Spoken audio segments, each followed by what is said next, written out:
بالله من الشيطان الرجيم بسم الله الرحمن الرحيم واعتصموا بحبل الله جميعا ولا تفرقوا صدق الله العظيم বাংলাদেশ জামাত ইসলামী কর্তৃক আয়োজিত আজকের এই ঐতিহাসিক জাতীয় সমাবেশের সম্মানিত মোহতারাম সভাপতি এদেশের ইসলামী আন্দোলনের অন্যতম অগ্রনায়ক জনাব ডক্টর শফিকুর রহমান, সম্মানিত জাতীয় নেতৃবৃন্দ, দেশপ্রেমিক তৌহিদি জনতা, আসসালামু আলাইকুম।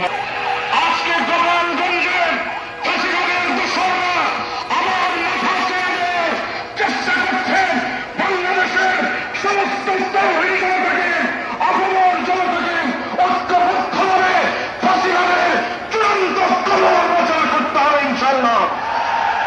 এই জন্য প্রয়োজনে আমরা একটি আগস্ট ঘটাবো, আমরা একটি জুলাই ঘটাবো বাংলাদেশের মাটিতে।